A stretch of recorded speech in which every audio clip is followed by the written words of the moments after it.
guys, so welcome to Jackie's Kitchen. If you can't already tell, I quite like cooking food.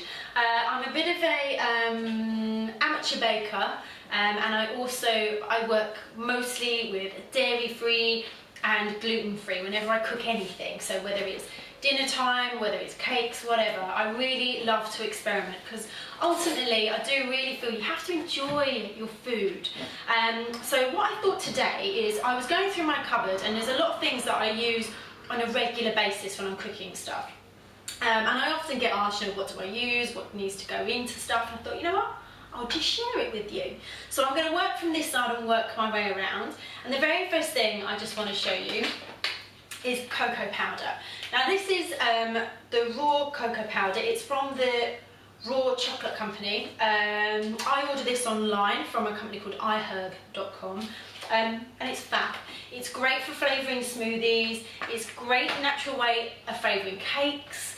I haven't tried it in any savoury products, but I would recommend that something like this, instead of potentially using all your kind of chocolates that you buy off the shelf, go for a raw natural product instead. Another one I've got here is my cacao nibs. I love these. When you eat them raw, not so tasty, I find, personally. They're very, very, very, very, very bitter chocolate. But if you pop them into a pancake mix, if you put them into a cupcake or a cake, they are lush. Very nutty, got a lot of crunch. So if you're looking for a bit of texture in any of the sweet stuff that you eat, and you're feeling it's a bit bland because it's healthy, then go for some of this stuff. Another product I love, and I use this in savoury and sweet bakes, is quinoa. Now quinoa looks very much like couscous. It cooks very similar to couscous, but this has got quite a bit more sort of protein levels within the grain. So it's a great, I wouldn't say substitute, but it's a great addition to your diet, especially if you're vegetarian, vegan, and you want to put some more protein in there. And also, you know, it helps kind of meat up any salads that you're doing. You can also bake this, so you can put kind of sweet products into it, and it will really suck up the flavours. I love quinoa. I use this pretty much on a weekly basis. Another product I've got is stevia, or stevia, I'm not quite sure how you pronounce it. It's a natural sweetener, and I love it because it's not highly chemically processed. You can get the natural flavoured stevia, or stevia. I also sometimes get some of the flavoured stuff, especially for baking. And you can get this flavoured with strawberries, oranges, chocolate, vanilla cream, and all you need literally is 2 or 3 drops to make anything super sweet. Okay, so I recommend this, I love it. Another one of mine is vanilla essence. Get the highest quality one that you can get. The more natural it is, the better. Again, you only need a tiny bit, but it really does help bring out flavours, especially when you're home baking. Let's have a look. Another one, herbal teas. As many of you probably know, I love my coffee, but I do have to calm down a little bit and go for the natural stuff as well. I would say be adventurous, get out there, try some different flavours. One of my favourites is chamomile, but with honey. It just helps to give it a little bit extra. I quite like something with a strong flavour that's quite sweet. Peppermint is fabulous for you, green tea, fabulous for you, but there are loads of variations out there. Another one is almond butter, yay! So peanut butter was always deemed as boo, bad, too much, high fat. And I have to say, I got recommended some almond butter. It's still got natural fats in it. Try and get as natural a product as possible, and you can buy a lot of this now in the supermarkets. I actually find it tastier than peanut butter now. It's yummy. Limit yourself. It's very easy to do the peanut butter jar moment with this stuff. Great for baking, great for smoothies, great for the banana ice cream, love it. Another thing, lemons. Lemons are amazing for flavouring different things such as the couscous, the quinoa. It's also great for using it with a bicarb as a kind of a little bit of an alkalising drink in the morning before you have your breakfast, to keep that nice relaxed state in the body. Put it in your tea with some ginger and some mint and some hot water. Amazing. Another one, as I'm mentioning ginger and lemon in water with ice cubes. is so refreshing, and especially as it sits in over the day, keep topping it up with water. The flavours are lovely. Moving on to ginger.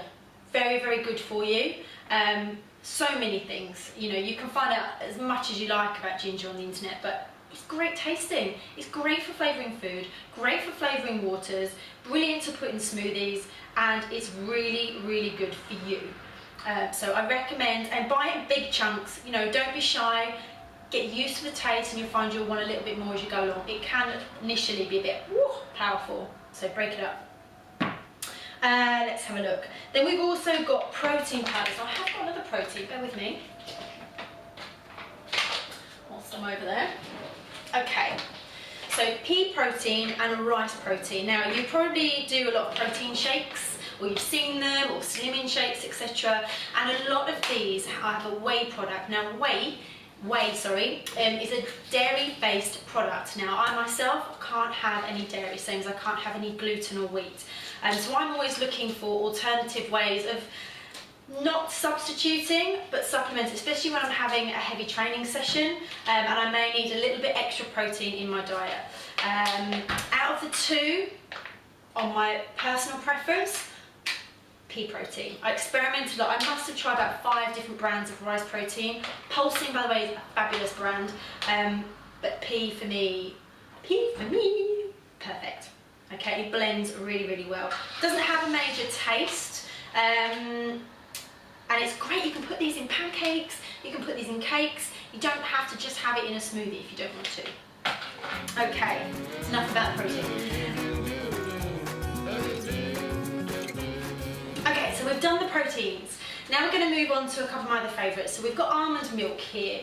If you're like me and you can't have dairy products, there are such things as your soy milk, there's rice milk, and there's almond milk. I would say out of all of them, almond milk is probably the better one for you, especially if you're trying to control hormone levels, energy levels. Soya milk contains a little bit of estrogen on a daily basis, small amounts. No problem. If you're consuming large amounts, like on cereal, cups of coffee, etc., you're kind of increasing and decreasing peaks and lows.